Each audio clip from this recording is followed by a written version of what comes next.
The answer is no. Going 9-3 is not crazy whatsoever, especially when you have Gundy, Kenyatta, and Beni. Just like it's not crazy to try to predict an offensive skill position depth chart. So let's go ahead and do that today.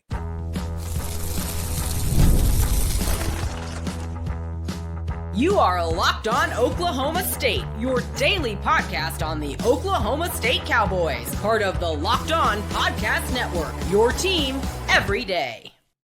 Howdy, y'all, and hello, all. Welcome back to Locked On Oklahoma State, your top stop for all things Cowboy and Cowgirl related. My name is Cody Stovall. I want to thank you kindly for stopping by to make this your first listen. We're available on all of your podcasting platforms, visually as well on YouTube. Find me personally on X at Aldeo State. Today, we're brought to you by Game Time Tickets. Download the Game Time app, create an account, and use the code LOCKEDONCollege, all one word, for $20 off your first purchase.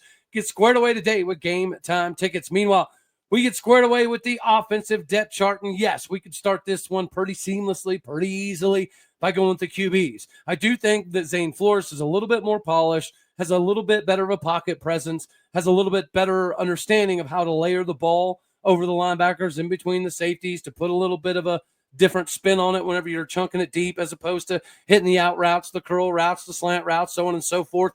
And because of that, I do think that Zane Flores is going to be QB1. Being 6'3", 215 pounds, definitely doesn't hurt you either. Next, we have Haas Haney. Naturally, Haas Haney being a QB2 is not going to be your traditional QB2 because Haas Haney does have that level of speed. We just recently discussed some of the players at Oklahoma State that he's been faster than. And it's a lot easier to find players that are not faster than Haas Haney than it is finding guys that are faster than Haas Haney. To get with that upper echelon of dudes faster than Haas Haney, you're talking about the Tatum Bells of the world. You're talking about the Justice Hills of the world. You're talking about the Tyreek Hills of the world. So it's very, very few and far between that you're going to find very many Cowboys faster than Haas Haney, which is precisely why he's not your traditional QB2. He's a dude that we're going to utilize because he's a numerical disadvantage for defenses. Then you have Banks Bowen coming in at QB3, the dude who could have competed to some degree for a starting job at Tulsa. Yes, they likely already had their starter, but he was going to be able to compete for that spot and absolutely have the ability to be QB2 at Tulsa. He leaves that to come be with his dad, Coach Clint Bowen at Oklahoma State. And then you have the Stillwater, Oklahoma native Mason Schubert bringing up the quarterback 4 position. They've got to hand the ball off and throw the ball to individuals. So who likely will they hand the ball off to? Well, I think if you were to start the season today, you'd go kind of in a safe mode, which would be Rodney Fields as RB1, Trent Hallen as RB2. I think you go Caleb Hicks at RB3 with Sessi of Ilahi at RB4, followed by Freddie Brock, the Georgia State transfer, there towards the end. And that's not a knock on Freddie Brock. I just think that this group is particularly talented in a multitude of areas. So much like the quarterback position, where Zane Flores is likely to be the guy leading the charge, we're going to sprinkle in some of that Haas sauce, whether it be packaging, red zone, short yardage situations. Haas is going to be that dude. It's going to be something comparable at running back. Regardless of whom starts the season as RB1, 2, 3, and 4, I think it's going to be specific on situations, right? So you got to give the nod to Rodney Fields, predicated upon what he did this previous season, what he did in the spring, although Caleb Hicks grabbed a lot of headlines in the spring, and he's seemingly done the same thing in the fall. So it's only going to be a matter of time, in my opinion, before Caleb Hicks eventually starts taking a large percentage of the carries. But situationally, Trent Hallen is going to be an absolute beast in moments that we need those tough yards, those moments that we need somebody to lower his shoulder and absolutely bang face masks into the turf to make crazy things happen. Trent Hallen's going to be that dude. Caleb Hicks does a little bit of everything. He has the power, he has the versatility, he has the speed to make you pay in a multitude of ways. And then I think out of the backfield, Sessi of Ilahi is almost a wide receiver. This is the dude that comes from the Jalen Warren tree, which we're going to talk about a little bit. Thank you, Beni Tonga. But that Jalen Warren tree, the Jalen Warren coach, the Jalen Warren style of ability, we're finally ready to see all of that culminate this particular season. But again, based off of circumstances, will dictate, in my opinion, what running backs are in the game. Nonetheless, that is a good stab at who could begin the season or potentially should begin the season falling in the depth chart. Then you got to sling it out to the dudes out wide receiver. If Io Shotomod King was 100% healthy, all day, every day. I do think that he would likely be starting at the X position spot, but if he's been banged up, missing a day here, missing a day there, missing a few practices here or there, that could give way to somebody like a Shamar Rigby, the Purdue transfer that did play a significant amount last year as a true freshman at Purdue. He's been able to kind of do some things throughout the course of the fall and the spring camps to show that he definitely has the capabilities to get out on the field. So if Io Shotomai King has any tendencies to have, some minor injuries here and there, I think that will give way to Shamar Rigby to take over that X spot. And then I think Cam Abshire is another individual that could factor in here. You could potentially see Jalen Lloyd playing a little bit of the X, but I do think his speed is going to be more suited at the Y spot. Then you have to go to the Z, right? That's the dude. The Des Bryant, the Justin Blackman, the Tylen Wallace, the James Washington, Tay Martin of the team is always going to be that dude. And that dude has always been Christian Fitzpatrick. Since he stepped on campus, he seems to be the guy making the most amount of plays. From a size perspective, he's 6'4". Io Shotomai King is over 6'4". Cam Abshire is not only 6'4", but he's also been able to make some plays and make a name for himself. So he's going to factor into this mix. Then backing him up, I do think that if you have somebody like a Terrell Davis, once he gets all the nuances of the offense down and the spacing and things of that nature, he might end up starting a significant amount of the season. But until that time comes, I do think it's safe to say that he's going to be right behind Christian Fitzpatrick at the heralded Z spot. Cameron Hurd is an individual that could factor in here alongside Cam Abshire as somebody who could back up a Z or who could back up an X and has the talent to do so. Trey Griffiths is another individual that could be a four-string, third or fourth-string style of dude for either one of these spots. Then we got to slide inside to the Y, a.k.a. the slot receiver. All day, every day, Sam Jackson V, the TCU quarterback turned Cal quarterback turned Auburn wide receiver, is now a Cowboy wide receiver. We did see him return a punt for a touchdown in the spring game. I think we're going to be able to see that versatility, not only at the slot receiver spot, but he's going to have a lot of ability to line up at other positions and to give the defense different layers of shifts and protections to pay attention to. Because of that, Gavin Freeman is going to slide in right beside him, right behind him. I do think there are instances where Oklahoma State is going to utilize a 4 wide receiver set, maybe not all that often, but if you do utilize a 4 receiver set, it's very reasonable to think that you're going to see Sam Jackson V and Gavin Freeman out on the field at the same time. Behind them, you got to factor in DeJuan Lofton. But I think DeJuan Lofton might actually be a little bit behind Jalen Lloyd, which is why I would put Jalen Lloyd here as slot receiver number 3, followed by DeJuan Lofton. There is a potential that Royal Capel, the freshman wide receiver, is also going to factor into this equation at that particular spot. So then we got to shift a little bit more here towards the tight ends. As you notice by the thumbnail, Josh Ford is the dude. The only propensity that he has in blocking that might be a little bit troublesome, and we'll see if he's cleaned that up this season, is he got a little top heavy. Sometimes he'd lean his forehead out a little bit too far, which would allow a good linebacker or defensive back to kind of shed him and get around him. If he's cleaned that up, his aggressiveness, his tenacity, his willingness to engage with anybody on the field at any time for anything, that's going to lead a lot of success for Josh Ford. And that's just in the blocking department, getting to the second level department. His hands are likely going to be much, much better coming into this season with a better understanding of what he's supposed to do on the field. He's going to be the leader of the tight end room. Behind him, it could be Oscar Hammond, the former North Texas dude coming from the state of Oklahoma back to the state of Oklahoma. From an offensive prowess perspective, he might be somebody that factors in a little bit more heavily than a Will Money. Will Money, obviously, the Utah State transfer. I do think Carson Suesu, the BYU dude, is eventually going to be the receiving threat next to Josh Ford that every team has to pay attention to. But as the season progresses, I think this is another situation where we might have different layers predicated upon what the situation is. Like, Josh Ford is going to be the consummate professional in that room.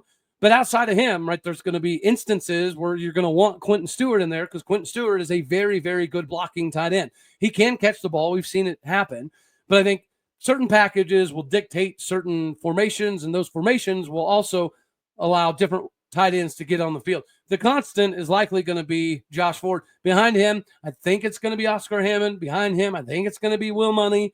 Behind him, it's a little bit of a crapshoot because, yeah, we have a lot of talent. We have Carson Brassode coming over as well that should compete with Carson Suesu. Jordan Viborni likely is back from that ACL tear and in a much better position to have a competitive opportunity. Regardless, we're going to utilize the tight ends much more than we have in a significant amount of time. At least it appears that way.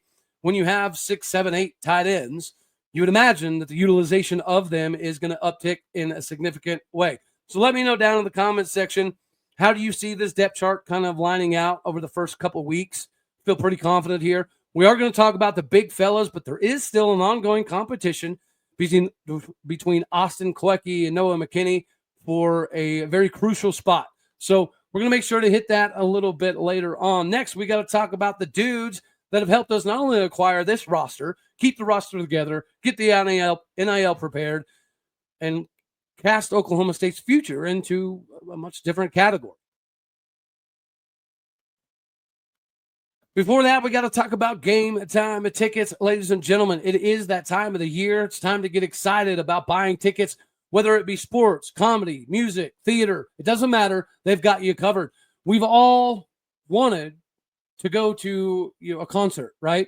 And we've been waiting on the tickets to go on sale, and then it turns out we lose our spot. Something comes up, and you feel like you've lost that opportunity to see that big-time performance. Because live music, we all know, should be about making memories, not dealing with the stress of ticket shopping. This is precisely where Game Time comes into play. Game Time makes getting concert tickets faster and easier than ever. Prices actually drop as it gets closer to the showtime, so you can save up to 60% off with their last-minute killer deals. If you're tired of endless scrolling and you're trying to find the best deal, go straight to Game Time, because Game Time's zone deal picks will give you the best seats in your section just for you. If you've ever wondered what the view will look like inside the arena or the stadium or the facility before you buy, the Game Time app shows you a panoramic seat view, so there's no craziness when you actually get inside the venue. With Game Time, the price you see is the price you pay with no hidden fees. And if you're worried about plans changing the day of, don't stress. Game Time Guarantee has your back with cancellation protection and much more. So take the guesswork out of you buying concert tickets and Showtime tickets with Game Time. Download the Game Time app, create an account, and use the code LOCKEDONCollege, all one word, for $20 off your first purchase. Terms apply. But again, create that account, redeem that code LOCKEDONCollege, all one word, LOCKEDONCLLEGE, for $20 off. Download the Game Time app today. It is last-minute tickets, lowest prices, guaranteed. From Game Time to Kenyatta time, and Kenyatta Wright is about that business. A lot of us know Kenyatta for what he's done previously, but if you go back and look, Kenyatta was a bad mamma jamma at Oklahoma State back in the Bob Simmons era as we look to turn over to the Les Miles era. When you go back and think of it, Kenyatta was a absolute beast. He was a problem. He was a dog. He was a savage man in the middle of the field for Oklahoma State, inning with 260 tackles as a Cowboy, over 11 sacks, over 20 tackles for loss. He got involved with the passes deflection department and the fumble recovery department and the fumble force department because he was that dude. Before leading away to him playing in the NFL for 5 years, he spent the first 2 years with the Buffalo Bills. Then the defensive coordinator left and took him with him to the Jets. He played 3 seasons with the Jets, including the 2024 the playoff run where the Jets made some fun stuff happen. While he was in college, he also racked up in the NFL, he racked up another 115 tackles. Was it 1.5 tackles for loss, 1.5 sacks? And he was an integral part of that Jets playoff run. Even if it was going to be his potential future, coming back to Oklahoma State clearly means a ton to Kenyatta Wright. I know we don't have an official GM, but as far as responsibilities go, he seems to kind of be fulfilling that role. He is beneficial in recruiting. He's the guy who's managing all of the NIL stuff and what people should be prepared for and what financial individuals are going to come in and explain things to Oklahoma State. He also brought back another former Cowboy linebacker, Ryan Simmons, to the fold. So Ryan Simmons is currently helping Kenyatta Wright. That's a pretty cool ordeal when you think of the Cowboy linebackers who've come through here and been successful at multiple levels. It's nice to see Kenyatta bring somebody like Ryan back into the fold. But on top of that, Kenyatta goes way beyond. His ability to understand things from an NFL perspective and drafting and unsigned free agents in the locker room and acquisition of talent allows him to manage this stuff, to me, at an almost unprecedented level. Everybody's going towards this GM style of model, and I know we haven't officially named him as that, but he's seemingly doing all of the stuff that a GM would do to oversee the final product, to overseeing the recruiting visits, and how the communication aspects are launched for some of these young dudes, and what are some of the things that they need to look out for. This has been absolutely huge for Oklahoma State. And in this new NIL era, Kenyatta is somebody that a lot of these individuals look for. Kenyatta is an individual, a lot of these dudes who participate in the donor style situations, they're going to naturally gravitate towards Kenyatta Wright. Obviously, Mike Gundy has a ton of faith in Kenyatta Wright, not only doing the right thing, doing it the Gundy way, doing it the Cowboy culture way, but also understanding what the new era is looking for and looking like.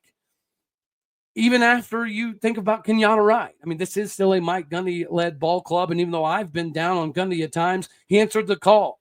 He fired everybody that was a problem. He hired a very, very good, aggressive coaching staff to replace them, showing that there's a high ceiling to be had this year in Stillwater America. And part of the talent acquisition is due to Beni Tonga. And we've talked about Beni Tonga and Rob Glass being some crucial pieces for Mike Gundy to have success in Stillwater. But Benny's been with Oklahoma State since 2013, whether it's getting your Milwaukee Smiths or your Jalen Warrens or your Sessi Vailahes or your Jordan Vibornis, or even recently Io Shotomide King, who we just mentioned in the depth chart segment. These are dudes that have come to Oklahoma State primarily because of Beni Tonga. Not only is he the Polynesian culture connection, he's also the West Coast connection. He's easily the Utah connection.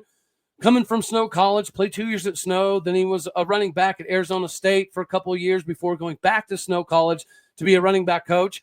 Whenever we brought him away in 2013 from Snow, I don't think anybody could have envisioned that we'd be talking about Beni Tonga still being here in 2025 and still providing a huge get in the recruiting department. I mean, Brighton New, another Utah tight end, just committed to Oklahoma State. Sitvini Hafili Kafusi, the defensive tackle who might be the only dude that can make some major waves this season that we do not know outside of guys like Amon Oates and Demarion Thomas. It's primarily because of the acumen of Beni Tonga. And yes, the fact that we've held on to him since 2013 is pretty crazy. He has a lot of Utah connections, whether it be BYU or Utah. Naturally, he played at Arizona State. He could go back there. Snow being in that Utah region has been a breath of fresh air for Oklahoma State. You could argue that losing Beni Tonga or Kenyatta Wright would be bigger death nails than losing some of the top coaches. And yes, we just experienced this. That's why I'm uplifted about this season, because of the talent acquisition brought on largely with Kenyatta's help and Benny's help and Rob Glass and Mike Gundy. Getting this roster together is one thing. Getting this coaching staff together likely still had some of these conversational elements that were very important. And if you're going to take a job at Oklahoma State, you're going to want to talk to a Kenyatta Wright. And you're going to want to discuss how are things collectively at Oklahoma State? What is the financial compensation situation looking like? What is the recruiting territory looking like? And anytime somebody's trying to go out west, their first and last contact is going to be Beni Tonga as it pertains to Oklahoma State. We've had BYU and Utah individuals on this show discuss how they want that dude gone from Oklahoma State, right? In any capacity. His name is synonymous with getting guys to Stillwater America. So BYU and Utah is recruiting some heavy hitters, and then Beni Tonga enters the chat, enters the equation. They start sweating, as they should be. Growing up, Oklahoma State did not only have a footprint out west, we didn't even have a pinky toenail in the Western recruiting scene. Like getting recruits west of Arizona, it wasn't going to happen. It never happened. And we didn't even necessarily try to make it happen. And now you have Todd Grantham with all his SEC familiarity with Florida and Mississippi, Louisiana, Georgia, that geographical area, factored in now with Beni Tonga and some of the stuff that he can do, not only in Utah, but in the entire West Coast. He also has reach out to Hawaii and every other Polynesian culture that there is. So the same dudes that you see landing at BYU that are making a massive difference very early, Beni Tonga can steal that dude. right? Nuku Mafi. He's going to factor into the starting lineup this season primarily because of Beni Tonga. Talk about Isaiah Kima. Isaiah Kima went on the 2-year mission and still decided to come back to Oklahoma State instead of going the traditional route of a BYU. In large part, we have Beni Tonga to thank for all of this, so much so that the coaching staff, I believe, it's smart to just let him do his thing, right? If Beni Tonga is getting out on the recruiting trail and he's going out west, there's a high likelihood that he's going to secure a commitment by somebody before he makes it back to Oklahoma. That's how important he is to Oklahoma State, even getting Sessi Valahi. If we don't get Jalen Warren, and Jalen Warren doesn't talk about how the reason he was a third-string running back at Utah State is because he just didn't have the strength and conditioning program fast to get him fast enough to be an NFL dude. That's how we got Jalen. And then Jalen's how we got Sessi.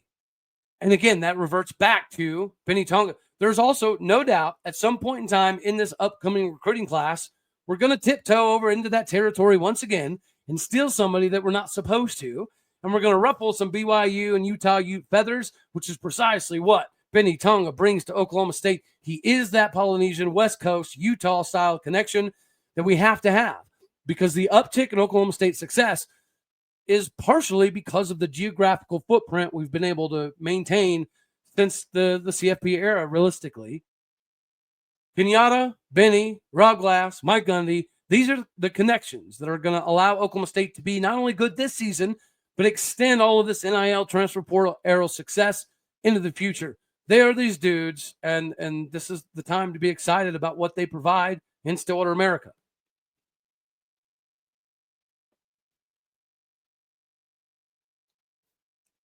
Last but not least, it is not crazy whatsoever to project a 9-3 season. Yes, going from 3-9 to 9-3 is a possibility. A month and a half or so ago, we kind of rested on some of the scheduling to get us to 7 wins. But the more you hear about the tenacity, the physicality, the violence of action happening in Stillwater, America right now, this is new. Like, this is Les Miles era, banging your heads together, making crazy stuff happen. You're seeing clips out there of Mike Gundy being all up in the running back, linebacker drills and getting into it and feeling that youthful exuberance that he's discussed to some degree. Getting to 9-3 is a possibility. And much like when we discussed why 7 wins is possible, number one is the schedule. Coming into this previous season, Oklahoma State was 23-3 since 2020 at home. The home field stand in Boone Pickens Stadium is something that a lot of other teams discuss. The close-knit family environment, I guess you could call it, is pretty intense. The paddle people, the proximity you are to the opposing players and their bench, that all does factor in. We perform well at home because Boone Pickens is a type of stadium that typically gives you an advantage, right? You hear about the 7 to 10 point advantage whenever you're talking about home field. Oklahoma State has that, and Oklahoma State has 7 home games. UT Martin, without their starting quarterback back and losing their 2 biggest defensive pieces, I just don't see how they maintain the game for all that long, right? So that's a W. Are we likely to lose to Oregon? Yes, but I think it's going to be way closer than people are taking into account. Whatever the spread is, I'm betting it. I'm for it. I'm with it. Another big-time factor is we don't play some of the heavy hitters. We don't play Arizona State. We don't play TCU. We don't play BYU. We don't play WV. And I know West Virginia is largely projected to finish down with Oklahoma State in this season. But that's counting out Rich Rod. That's counting out some of the speed that they've been able to bring over. Regardless, we don't necessarily have to worry about it. And the games that we do have to worry about, Baylor's at home, Kansas State's at home, Iowa State's at home. We have Houston at home. We have Cincinnati at home. Like, the home schedule in and of itself is extremely beneficial to Oklahoma State. So the only games that I think you can write down are likely losses are going to be Oregon, but it's going to be way closer than people are estimating. If Baron Morton is healthy and Texas Tech is good on the road late in the season, especially if it's at night, probably a loss. That's pretty safe. And then I went back and forth on K-State, Iowa State. But I do think that K-State just has a little bit too much. And we all know if you go back and look at the Oklahoma State, K-State games, home field advantage doesn't really play into it for whatever reason. Those are two teams that play equally as well against each other on the road than they do at home, right? So it leads me to Iowa State. I do think we have what it takes to beat Iowa State. You have to have some different wrinkles that put that 3-3-5 in precarious positions. I think we have the speed on the outside, and we also have the ability in the Doug Meacham offense to add some different layers to give more things for the defense to look at and to pay attention to and be worried about. Plus, here it is, the big one. We have the dudes up front to make them move. The best way to combat a 3-3-5 is with the big beast down low. Anytime that you're going to win in the trenches, that's going to negate some of the numerical advantages a 3-3-5 might have. Because if your O-line can destroy their D-line and get to the second level, that's where you take away some of their advantages. But if your O-line cannot get to the second level, then a 3-3-5 is probably going to have a pretty good day. And we witnessed that this previous season. Then on the other side of the ball, our D-line is finally something that can stack up to the best in the country when it comes to size. I think that Amon Oates, Sidvini, Hafili, Kafusi, Demarion Thomas, Aiden Kelly, and Michael Diatta, even likely, has a lot of potential here. Armstrong Nodum, somebody that can play a multitude of roles. So is Deshaun Brown. So is Jaleel Johnson. I think Landon Dean's going to factor into this equation as well. The jack position, I don't know how they can stop that.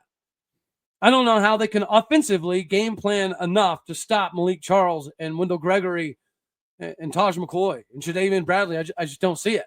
So from a matchup scenario, I think we actually do have the pieces to beat Iowa State's 3-3-5 this year. And I think we have the beef up front, especially by that point in time in the season, to be able to contain anything that they're trying to do from a fanciful perspective.